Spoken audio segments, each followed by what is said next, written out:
Football is a religion.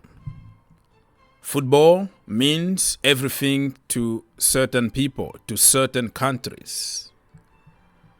Football is the most popular sport in the world. And it can get some tasty stuff sometimes because it involves a lot of emotions. Human being, where humans are together, it's always something going on.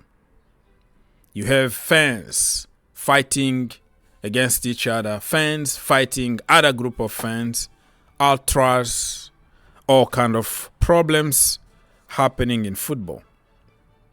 I don't know if you heard somebody called Grim Souness when he used to play in Turkey, Galatasaray.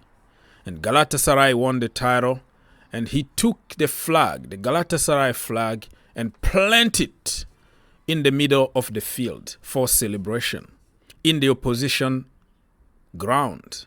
And it created almost World War III between fans. Do some research and you will see that. Eric Cantona, when he kicked a Crystal Palace guy who was insulting him. All this, the fans love it. The fans love a little bit of emotions in football. The end of the day, if nobody died, people say shake hands, they say goodbyes. That's the way it is in football. So you can't really separate emotions or be too clean in football. If you look at Mourinho against Wenger, when they used to fight on the touchline, it's tasty. The media love it. The fans love it. It's tasty. It's sport. It's emotion. It's just to show people that I'm better than you. Mourinho against Conte, everybody remember. Thomas Tuchel against Antonio Conte. All this moment, don't lie.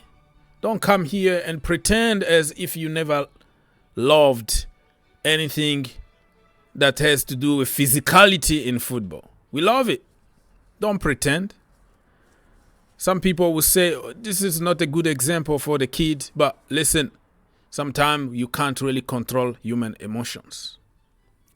Patrice Evra, remember when he used to play for Marseille? After leaving Manchester United, Juventus, he went to Marseille. And in one of the games away in Europa League, a Marseille fan was insulting him. And what he did the Cantona, or the Cantona, if you want to pronounce it in English. Eric Cantona is in French. Cantona is the way English people pronounce it. What he did, he gave him a kick, just like Cantona. People love it. And sometimes it's not good example for the kid, but that is part of the sport, my friend. Why are we even talking about all this blah, blah, blah, blah? Yeah, it's getting ugly over there in Turkey. Turkey is one of those countries that are passionate about football. You don't mess around over there. The fans can even have an appointment somewhere just to fight between two groups of ultras. The loudest stadiums in the world are in Turkey. The most passionate fans in the world are in Turkey. Look at their stadiums. Beautiful, hot, tifos everywhere. It's just beautiful. It's just hell on earth. And what happened?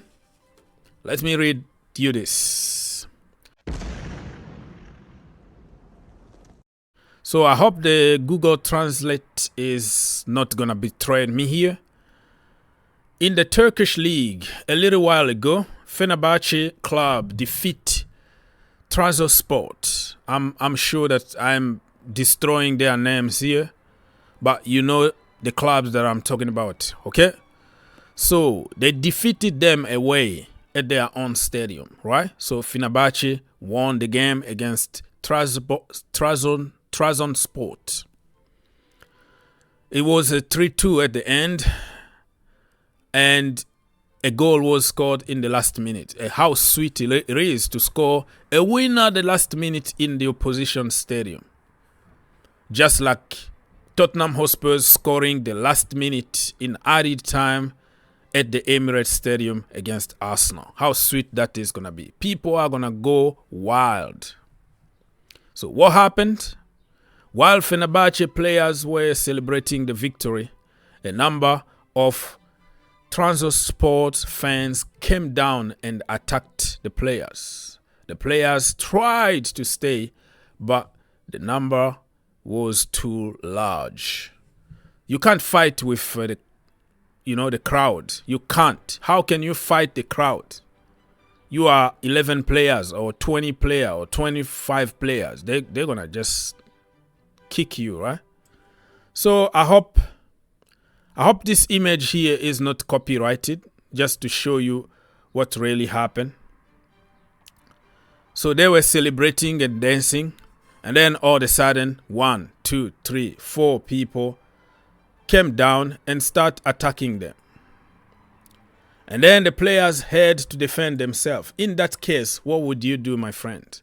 You can't run because the entire way is kind of clogged with the fence.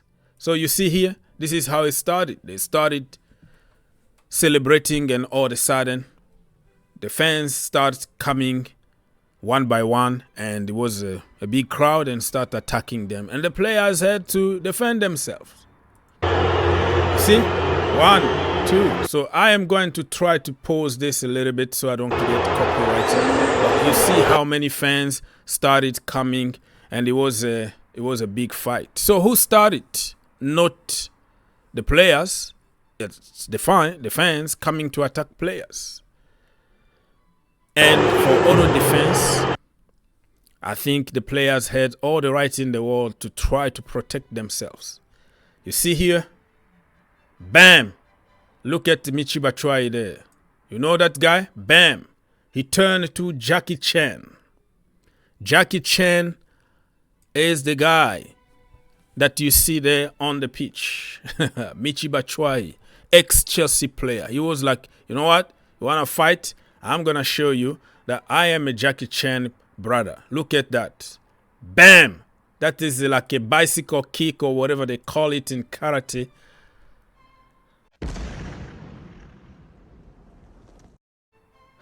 Ugly. Look. Bam! Michy Batshuayi. So you see there. And then this is even more dangerous, right? So the people that you see on top there, they are sitting in the box, in the luxury box or hospitality box, whatever they call them, in the stadium. So these people that you see here are Fenerbahce board members throwing porcelain cup to Trabzonspor. That is very dangerous, you know.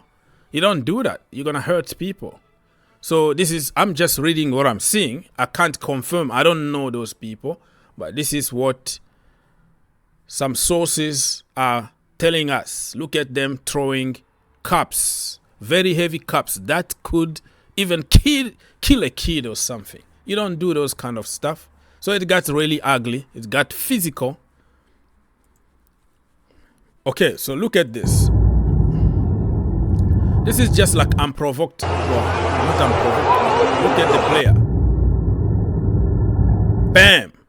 Somebody is already on the floor, but they were attacking that guy. I understand the fans. You have to defend yourself, you players, but this is just kind of coward action. You don't attack somebody who is already on the floor, even if he started the fight, you know? And hurting somebody. Remember, like a few months ago, it was referees that were attacked in Turkey.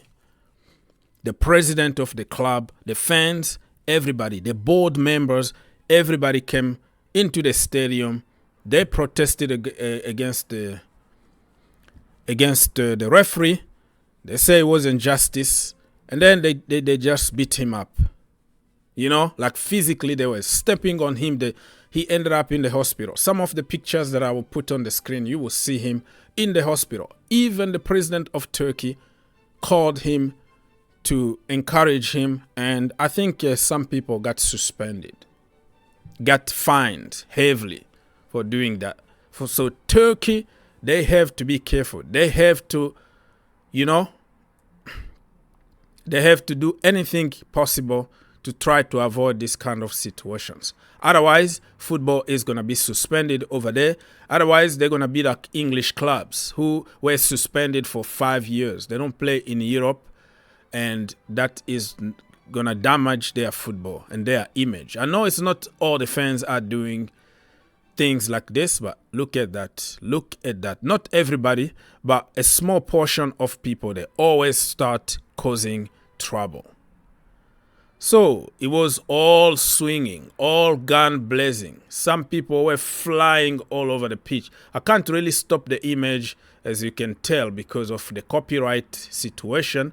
But if you go on social media, you will see. Look, they are sending people like flying.